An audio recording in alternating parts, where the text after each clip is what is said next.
une guerre qui a opposé le Ham Israël au roi de Ammon. Et le général, le meneur, le guide durant ce combat s'appelait Yiftach.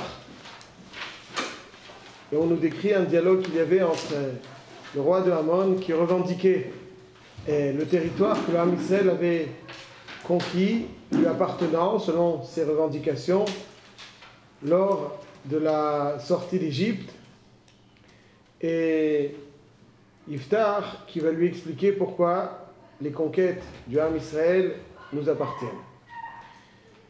Yiftach était donc un homme puissant, un grand stratège, un grand général, qui dans un premier temps s'était déplacé de Eretz Israël pour aller en Chutz Laaretz, suite à un litige avec ses frères, pour ne pas provoquer de litige et ne pas avoir à les rencontrer lorsque il monte à Yerushalayim pendant les Shalosh Regalim. Yiftach décide d'aller en Chutz Laaretz et de ne pas par ce biais avoir la mitzvah de Aliyah Laregel, pour ne pas avoir à rencontrer ses frères. Donc c'est un homme de shalom, c'est un homme de paix, c'est un homme qui est prêt à faire de grands viturim jusqu'à aller en Chutz Laaretz, se déplacer pour ne pas avoir à rencontrer ses frères et à risquer un litige, les opposants. Après qu'il se soit rendu en Chutz Laaretz pour éviter ce litige suite à un malentendu avec ses frères, le roi de Ammon vient à la charge pour faire la guerre si on ne lui rend pas le territoire que le Ham Israël a conquis en sortant d'Égypte. Et bien évidemment, le Ham Israël est quelque part paniqué face à cette grande et puissante armée de Ammon. Et alors que Yiftach avait été mis à l'écart, ils vont le solliciter pour qu'il vienne mener ce combat, cette bataille face au roi de Ammon.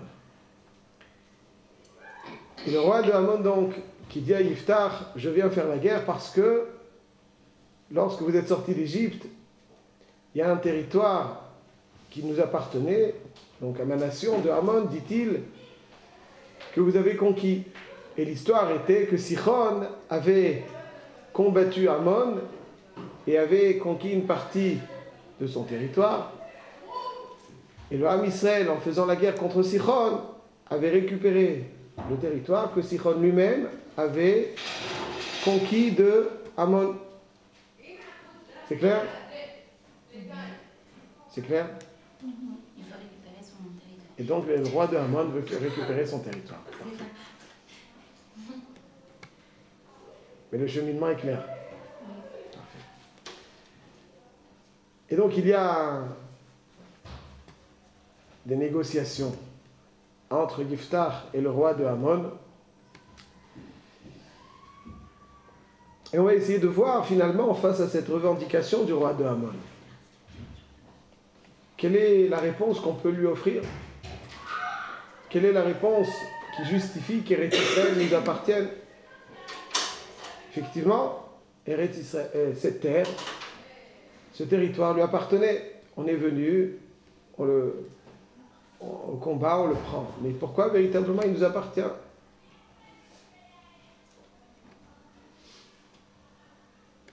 Voilà ce qu'on va essayer d'expliquer. Expliquer donc pourquoi la conquête d'Eretz Israël nous permet de la posséder, ce qui nous permettra de voir quel est notre rôle en Eretz Israël. Être en Eretz Israël, c'est pas simplement se situer à un point géographique, c'est changer. Alors qu'est-ce qui nous permet, qu'est-ce qui justifie notre présence en Eretz Israël? Alors qu'historiquement, effectivement, on a conquis.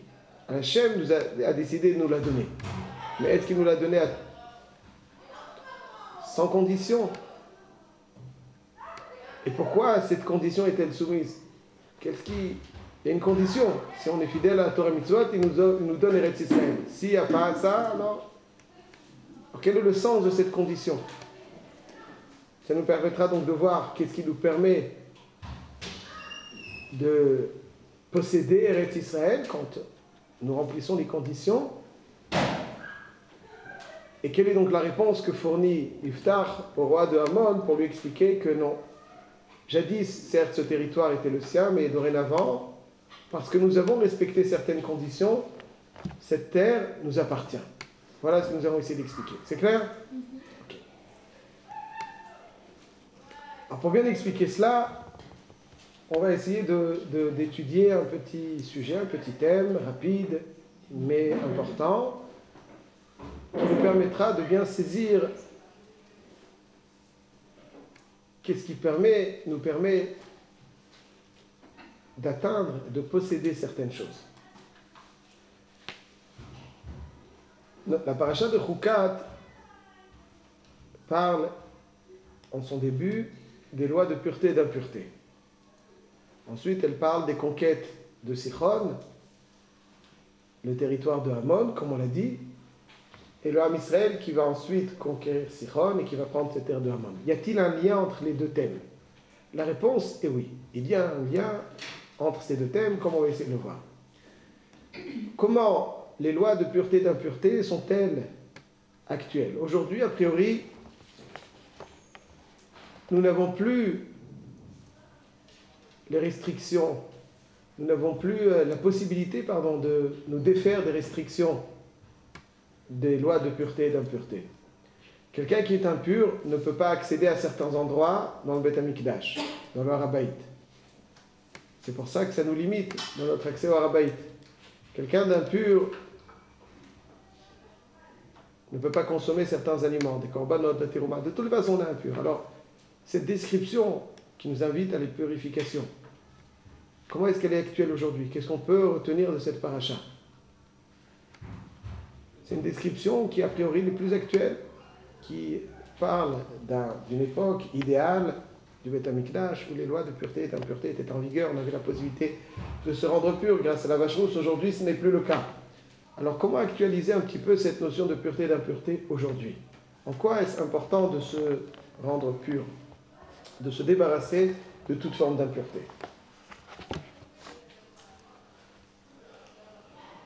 Quelle est la notion d'impureté aujourd'hui? Quel inconvénient y a-t-il à être impur? Et qu'est-ce que ça veut dire être impur, plus précisément? Voilà. Toutes des questions qui méritent... On va essayer de le dire très, très brièvement. Et là, je vous pose la question, je vous sollicite pour bien asseoir le sujet. Qu'est-ce qui provoque une joie chez une personne? D'où provient la joie? Qu'est-ce que la joie? Un bon chocolat, c'est de la joie? Hein? Oui. Enfin, je sais pas, dans toute la joie, mais c'est pas du bonheur. C'est pas de la vraie joie. À court terme, bien. Très bien, à court terme. Et qu'est-ce qui est un vrai sentiment de joie? Ok, après c'est des nuances. Ne vous en faites pas, c'est un... Qu'est-ce qui finalement provoque une joie? C'est quoi la joie? Qu'est-ce qui procure la joie à une personne? Qu'est-ce qui est à l'origine de la joie? Une fête. La satisfaction. Une fête. On est joyeux pour la joie de quelqu'un. Mais qu'est-ce qui provoque la joie de cette personne à laquelle nous participons? Satisfaction. C'est quoi une satisfaction? Alors je vais vous dire tout de suite. C'est un thème qu'il faut débattre et je vous laisse débattre dessus.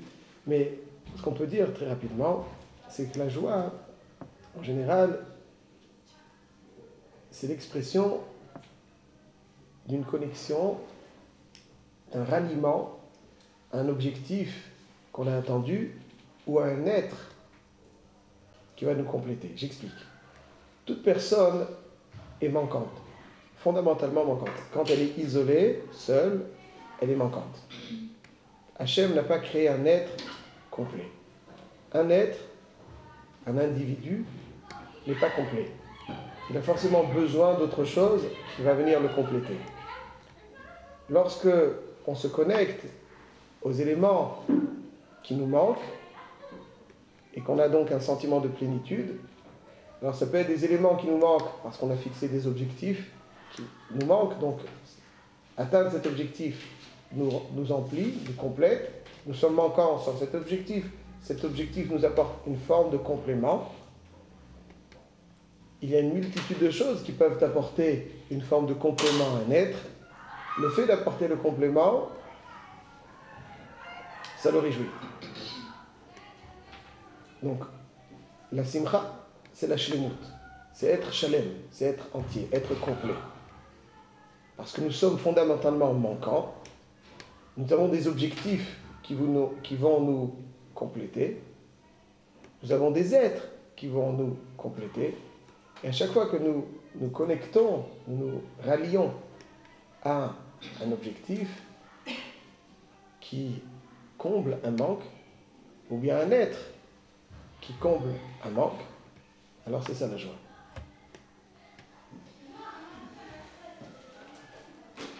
Vous voyez l'idée? Ceci étant, la Toum'a a pour étymologie le mot atum, otem, c'est-à-dire quelque chose qui fait écran, qui entrave un lien. Atum veut dire quelque chose qui bouche, qui obstrue. Par contre, le mot tahor, qui veut dire pureté, a pour étymologie le mot tihara, c'est le rayonnement, la clarté. Donc il y a des voies qui nous mènent vers nos connexions qui sont obstruées et qui donc nous empêchent d'atteindre ces connexions. Et nous avons au contraire des voies qui sont libérées, claires. Ça, c'est la tahara. La définition de la pureté, c'est le rayonnement. Lorsque rien n'entrave l'objectif et notre personne.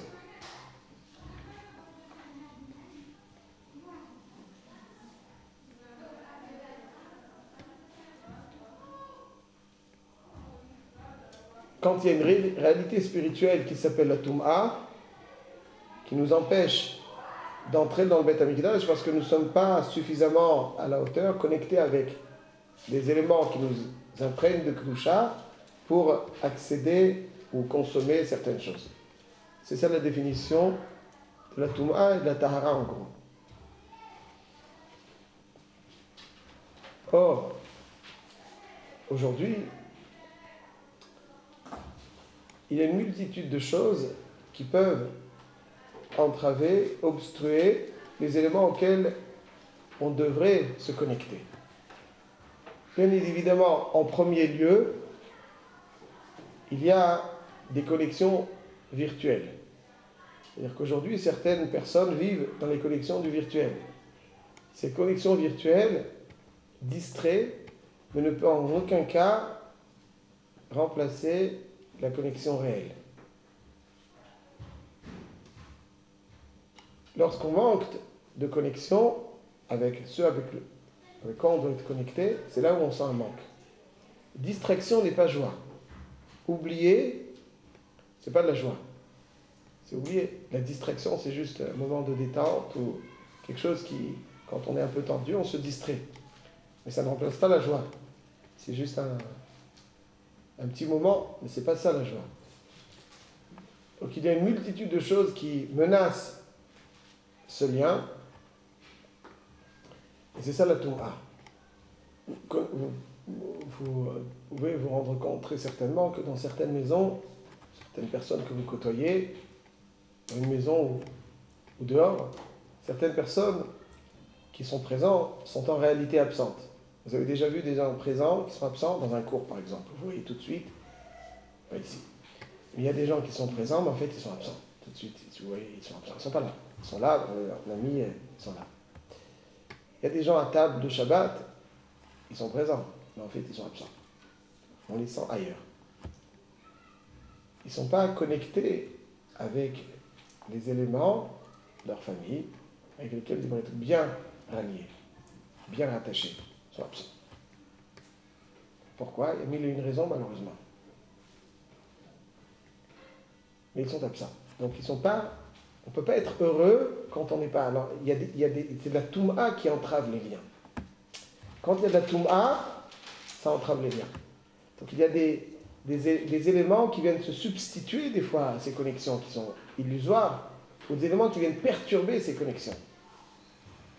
Une multitude de choses qui pourraient perturber ces connexions. Lorsque quelqu'un, par exemple, dans certains milieux, pas dans les nôtres, mais pour donner un exemple, lorsque quelqu'un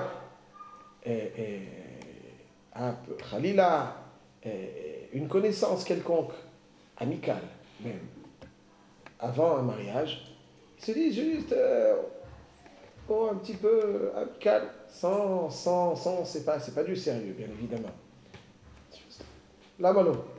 Okay, après, le jour J, je tourne la page et on n'en parle plus. Il faut savoir que c'est ce genre de réalité qui entrave et qui obstrue une connexion future. Parce que pour vivre une vie de famille pleine, pétillante, il faut que la voie qui nous rallie à notre conjoint soit libre. Des fois, quand il y a des éléments, même dans le passé, qui se sont positionnés dans notre parcours, on n'est plus à 100%. Il y a toujours quelque chose, et on peut difficilement faire autrement, toujours quelque chose qui restera et qui entravera le lien. Le lien ne sera pas à 100%. Il y aura toujours ce petit hic. C'est de la touma. Il est très difficile de vivre intensément une relation quand elle est entravée par une réalité de touma. Pour que quelque chose soit pétillant, il ne faut pas sombrer dans l'illusion du Yetzer Hara. Le Yetzer Hara, son arme la plus dangereuse, ce qui peut faire perdre une personne, c'est l'illusion. Il peut lui donner l'impression que ça va, il pourra se sentir, c'est juste momentané, bon, ça va, c'est pas la fin du monde, c'est juste un lien amical, soit 10 ans. Mais tachles, comme on dit, concrètement, c'est faux. Quelque chose qui entravera toute la vie. Le 100% nécessaire pour être correctement connecté. Et mieux on est connecté, plus on est complété, plus on est heureux, heureuse. Moins on est connecté, plus on sent le manque, plus on est triste. Vous allez voir des fois des adolescents qui n'ont aucun souci. Ils n'ont pas de facture à payer, pas de famille à nourrir. Ils n'ont rien d'autre qu'étudier. Écouter des cours ou étudier, rien. Il y a un souci, vous avez un souci quelconque, à part le repas, il n'était pas suffisamment bon. Peut-être que non, peut-être que j'en sais rien. Il n'y a pas de souci. Aucun. Aucune raison d'être la moindre once de tristesse. Je ne parle pas de vous, bien sûr, vous êtes très joyeuse, j'imagine bien. Mais certaines personnes de votre âge, si à 18 ans on est fatigué, on est las, quand est-ce qu'on sera en forme? À 18 ans, on est au top des conditions physiques. Il n'y a aucune raison d'être fatigué, aucune raison d'être las. On doit déborder d'énergie. C'est l'une des plus belles périodes de la vie. C'est là où on doit croquer tout ce qui se présente à nous correctement. Et puis il y en a qui traînent la patte, ils ont du mal à se lever le matin, ils ont du mal à écouter un cours, ils ont du mal à... Ils sont un peu... Quand on est connecté, là où on doit être connecté correctement, on pétille, parce qu'on est quelque chose de très profond qui nous comble, qui comble le manque. Par définition, être comblé, c'est qu'il y a un manque. Mais lorsqu'on n'est pas capable de se rallier correctement, parce qu'il y a des éléments qui entravent, qui obstruent le lien, c'est là que ça se complique. Ça, c'est le défi de la Touma et de la Tahara. Notre paracha nous invite justement à nous débarrasser de toutes choses qui pourraient entraver. Et le Yetzer Hara nous donne l'impression que ce sera agréable. Certains liens seront agréables, n'auront aucun préjudice dans le long terme. Il ne faut pas le croire. Il ne faut pas le croire. C'est faux. C'est faux. tout lien qui est hors exclusivité abîme, presque irréversiblement, et c'est très difficile de l'effacer complètement. C'est ça l'idée de la Toum'a. L'idée de la Toum'a, c'est qu'il y a une multitude de choses dans la vie qui vont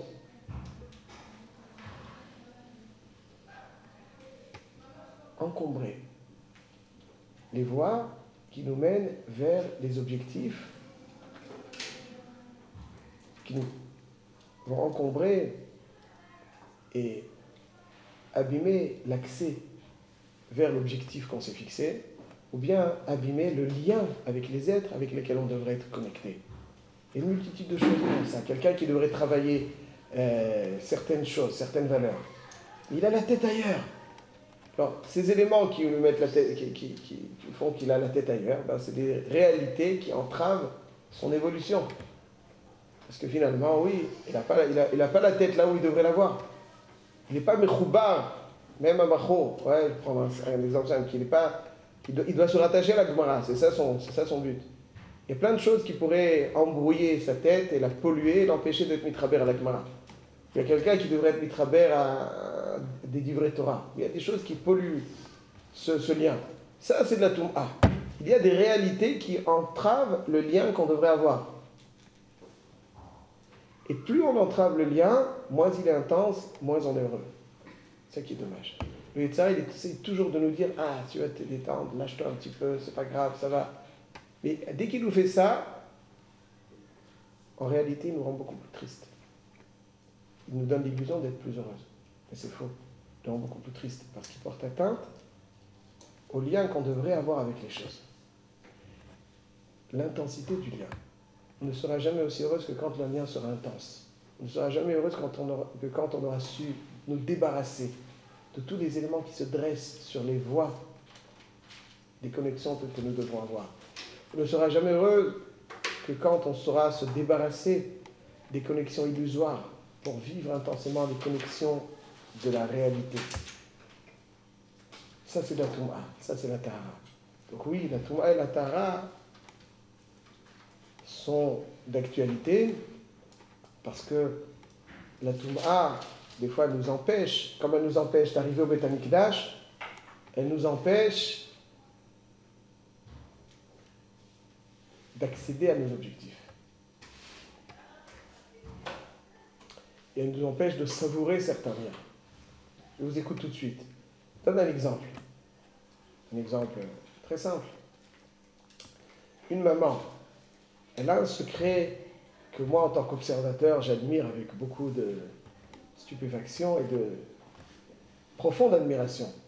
Elle connaît ses enfants par cœur. Elle les sent comme personne ne peut les sentir. Elle les connaît, elle les devine. Elle sait quand il y a... Elle connaît toutes les facettes de leur personne, elle connaît leur comportement, elle connaît... Moi, je n'arrive pas à connaître tout ça, je ne suis pas aussi spécialiste. Quand je vois des mamans qui connaissent leurs enfants merveilleusement, qu'est-ce qu'ils doivent manger quand ils ne mangent pas, qu'est-ce que ça veut dire? Ça, c'est des choses qui ne veulent pas... que je ne comprends pas. Pourquoi? Parce qu'elles sont connectées avec leur enfant à 1000%, et elles les sentent. Comme si elles ont mal à un doigt, elles sentent. Alors, si l'enfant, il n'est pas, elle le sent tout de suite. Elle connaît ses réactions, elle connaît ses... Parce qu'elles sont connectées à 1 milliard de pourcents, sans réserve. Mais une maman qui a des choses qui entravent son lien avec son enfant, elle ne le sent pas. Et elle ne peut pas lui apporter ce qu'une maman doit lui apporter.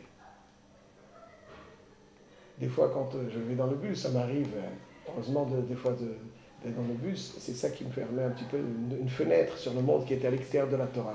Ce qui est très intéressant, c'est qu'autrefois, les mamans dialoguaient avec leurs enfants, racontaient des histoires. Et là, je remarque que pour être tranquille, elle leur donne l'objet sur lequel il y a des dessins animés, et elle est tranquille, lui regarde les dessins animés. C'est ça le lien, c'est grave. C'est dommage. On perd le cœur du lien. Un enfant s'agrandit à une allure gigantesque. Si on s'habitue à lui donner des substitutions pour qu'il nous laisse tranquille, on ne crée pas le lien, alors on entrave cette connexion indispensable, nécessaire à l'enfant comme à la maman. Et ça, c'est de la Toum'a. Ça, c'est de la Toum'a. on a l'impression d'être plus tranquille quand on lui donne l'objet et qu'il voit un dessin animé. Mais en réalité, on tue le lien. On tue le lien. L'enfant n'a plus dans la tête de place pour sa maman, parce que ce qui l'intéresse, c'est les dessins animés. Et sa maman, bon, c'est secondaire, c'est un moyen de lui soutirer un dessin animé. La maman n'a plus le temps d'échanger avec son enfant, parce que pourquoi choisir le difficile quand il y a du facile? Et c'est un facile illusoire et destructeur. Ça, c'est de la Touma. Voilà, je vous donnais plein d'exemples de Touma et Tahara. Je vous écoute. Vous avez dit que pour être à 100%, il faut enlever toute la Touma. Après, vous avez dit que la Touma, elle ne s'enlève pas. C'est très difficile. C'est difficile, c'est difficile. Il y a la Torah, une vie de Torah intense permet, comme un karcher, ou se débarrasser de toute... mais c'est pas quelque chose de simple. C'est pas quelque chose qu'on pourra décider de débarrasser. Il y a un travail. Alors, on ne pourra jamais être heureux. Si, mais il faudra plus de travail que l'illusion. Il faudra travailler. C'est un effort, c'est un processus. Kadosh Baruch Hu nous débarrasse de tout, de toute forme de Touma. Mais la Touma, c'est une réalité. Et il faut travailler pour obtenir cette propreté, ce nettoyage. C'est pas quelque chose qu'on décide. On va dire je tournerai la page. Aucune page. C'est n'importe quoi tourner la page. Quand il y a une réalité, il faudra faire des efforts pour se nettoyer de toutes ces ch'touillottes. Il y a des ch'touillottes. Même quelqu'un qui lit des livres qu'il n'aurait pas dû lire, disons. Quoi, au bout d'un an, il va oublier? Non. Quelqu'un qui lit des journaux qu'il ne devrait pas lire, au bout d'un an, il va oublier? Non plus. Il y a une réalité. Mais plus quelqu'un il fait des efforts, plus Hachem nettoie son esprit. Mais c'est un effort. C'est pas quelque chose qui arrive du jour au lendemain. Ça, c'est des réalités de Touma. C'est bon? Donc la Touma n'est pas un thème abstrait, qui n'est pas actuel, qui ne concerne qu'un lointain passé. La Touma est malheureusement toujours aussi présente. Et c'est à nous de nous en débarrasser. Ceci étant, exactement comme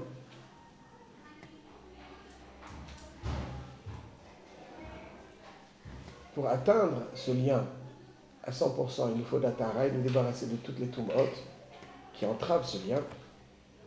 Ce qui a permis au Ham Israël de bénéficier, de posséder Eretz Israël, c'est à la condition qu'il la débarrasse de sa Touma et qu'il permette à sa Kedusha de jaillir, de se connecter à la Kedusha d'Eretz Israël. C'est ça qui fait posséder Eretz Israël, c'est-à-dire ce qui justifie notre possession, parce que nous l'avons amené à son état idéal. Nous l'avons débarrassé de sa Touma.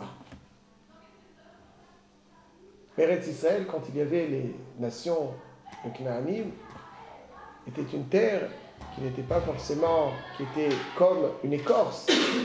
Une écorce. Il y avait de la Touma. Et il fallait se débarrasser de cette écorce, pénétrer l'intériorité de la terre et dégager sa Kedusha. Et se connecter à sa Kedusha.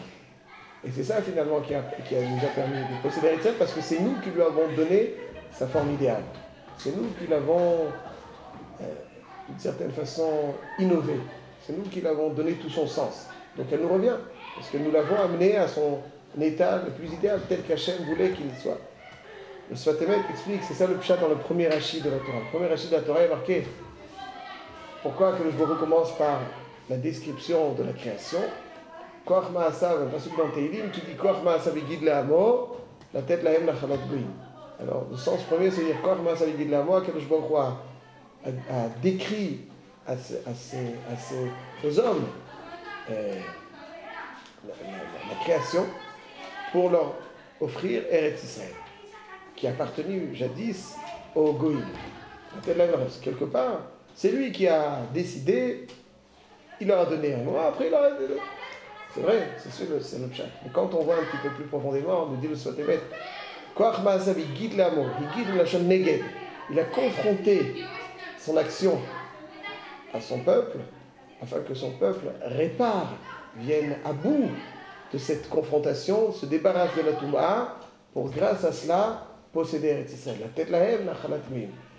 Donc finalement, même Eretz Israël, on ne la possède que parce que on la débarrasse de tout Touma et on se connecte à sa Kedusha. Si on ne se connecte pas à sa Kedusha, alors c'est l'Eretz Israël, c'est une opportunité qui nous est offerte. C'est pas pour se dorer sur le bord des plages que Eretz Israël nous a été offert. C'est pour se connecter à sa Kedusha. Une fois que le Ham Israël a débarrassé le corps de la Touma, maintenant c'est lui qui mérite Eretz Israël. Ok, mais à condition d'être mitraber à Eretz Israël. Si tu n'es pas mitraber, tu te rattaches à Eretz Israël.